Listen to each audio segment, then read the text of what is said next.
혹시 지금 누군가를 기다리고 계신가요? 일십당한 메시지를 몇 번이고 다시 확인하고 상대방이 왜 차갑게 구는지 이유를 찾으려고 밤새 고민하고 내가 뭘 잘못했나 싶어서 불안에 떨고 계시진 않나요? 많은 분들이 이런 고통 속에서 연애를 전쟁터로 받아들입니다. 하지만 진짜 사랑은 이렇게 힘들지 않습니다.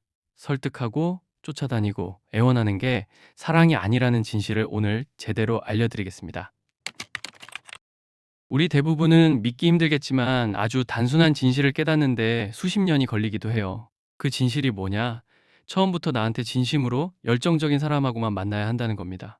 설득할 필요도 없고 애원할 일도 없고 심리 게임 벌일 이유도 없는 사람 말이죠. 그냥 명백하게 나를 좋아하고 솔직하게 표현하고 함께할 준비가 된 사람이어야 하는데 이게 많은 분들한테는 굉장히 낯선 개념일 거예요. 왜냐하면 우리 사회 전체가 그리고 우리가 자라온 환경이 완전히 반대되는 걸 가르쳐 왔거든요. 자세히 살펴보면 우리가 사랑이라고 배운 건 사실 전쟁 같은 거였습니다. 이미 나를 반겨주는 사람을 만나는 게 아니라 무관심한 사람의 마음을 돌려놓는 게 진짜 사랑이라고 착각하게 만들었다는 거죠. 우리가 읽어온 소설들, 본 영화들, 들어온 노래들을 떠올려 보세요. 거의 다 한쪽이 미친 듯이 노력해서 상대방을 얻는 내용 아닌가요? 상대는 언제나 매력적이지만 뭔가 큰 장애물이 있어야 해요. 이미 다른 사람 품에 있거나 마음의 문을 굳게 닫았거나 자존심이 너무 세서 사랑을 인정하지 못하거나요. 그래서 이야기라는 게 결국 뭐냐면 마지막 장면에서 두 사람이 결합하기까지 겪어야 했던 온갖 시련과 고통을 보여주는 겁니다. 사랑 자체가 아니라 사랑을 얻기 위해 치러야 하는 대가를 낭만적으로 포장하는 거죠. 그런데 이런 패턴은 단순히 창작물 속에만 있는 게 아니에요. 우리 개인의 삶 속에도 깊숙이 새겨져 있거든요. 어렸을 때 부모님이나 주변 어른들로부터 사랑을 처음 경험했는데 그분들이 영화 속 주인공들만큼이나 불안정하고 정서적으로 거리가 멀고 우리를 채워주지 못하는 분들이었을 수 있습니다. 우리한테 특별히 관심을 보이지 않았고 감정을 드러내지 않았고 알코올이나 우울감에 빠져 있었거나 물리적으로 멀리 떨어져 있었거나 다른 누군가에게 더 집중했을 수도 있죠. 다른 형제나 새로운 배우자 같은 사람한테 말이에요. 이런 경험들이 우리 안에 강렬한 각인을 남기게 되는데 진짜 사랑이란 원래 채워지지 않는 것, 좌절감을 주는 것, 계속 미뤄지고 거절당하는 것, 내가 부족하다는 느낌을 받는 것, 그리고 내가 간절히 원하는 사람이 다른 가능성들을 탐색하는 동안 기다리는 것이라고 배우게 되는 거예요. 어린 시절 우리가 배운 사랑의 공식은 이런 겁니다. 내가 사랑하는 사람이 언젠가는 나를 봐주고 내 모든 문제와 결점에도 불구하고 결국엔 나도 사랑받을 만하다고 인정해 주기를 바라고 또 바라는 것이죠. 이 두 가지 뿌리, 즉 문화적으로 학습된 로맨스와 개인적 트라우마가 무의식 중에 우리를 따라다니면서 어른이 된 지금의 연애 방식까지 좌우하는 겁니다. 그래서 우리는 이상한 신호들을 알아채지 못해요.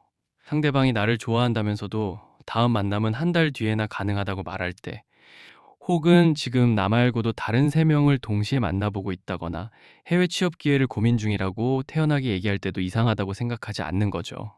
절대로 스킨십을 먼저 시도하지 않거나 사람들 앞에서 손도 안 잡으려는 사람을 만나도 별 문제 없다고 여기게 됩니다.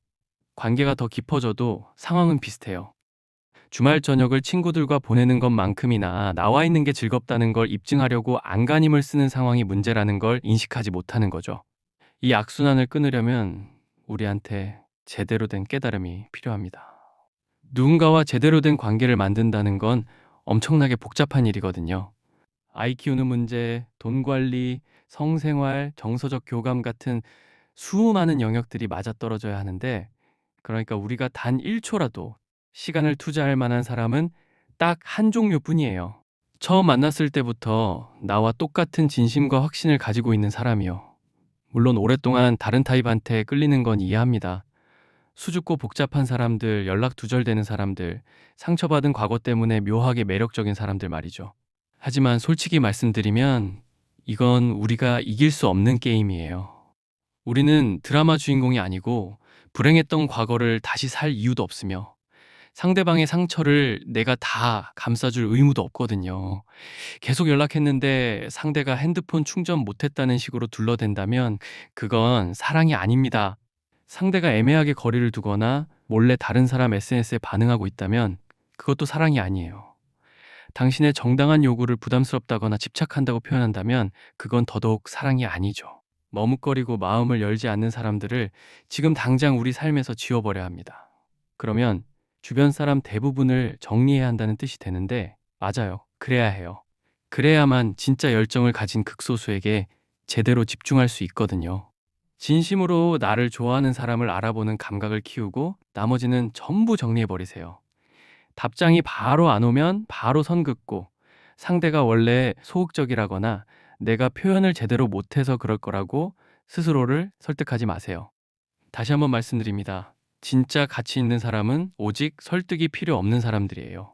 이미 당신을 많이 좋아하는 사람들, 지금 어디서 뭐 하는지 궁금하게 만들지 않는 사람들, 언제 연락할지 감 잡히는 사람들, 당신에 대한 마음이 자연스럽고 확실해서 둘 다 일상의 실제 문제들에 집중할 수 있는 사람들이죠. 물론 우리가 자꾸 끌리게 되는 건 정반대 유형일 수 있습니다. 애매하고 머뭇거리는 사람들 말이에요. 왜냐하면 그들은 대부분 매력적으로 보일 가능성이 높거든요. 외모도 나름 괜찮은 내 스타일인 경우가 많죠. 언젠가는 마음을 바꿀지도 모른다는 희망을 계속 주면서 감정의 롤러코스터를 만들어내는데, 영화나 드라마였다면 완벽한 주인공감입니다. 하지만 냉정하게 말씀드리면 그들은 당신 인생에서 가장 소중한 자원인 시간을 그냥 허비하게 만드는 사람들일 뿐이에요. 우리한테 주어진 시간은 한정되어 있습니다. 그 귀한 시간을 누군가를 설득하고, 답장을 기다리고, 상처받고 회복하는 데 쓸 수는 없는 거예요. 진짜 사랑은 사실 어렵지 않거든요. 처음부터 당신을 확실하게 선택한 사람과 함께하는 것, 그게 전부입니다. 더 이상 잘못된 사랑의 공식에 속지 마세요. 당신은 애원하거나 증명할 필요 없이 있는 그대로 사랑받을 자격이 충분한 사람이니까요.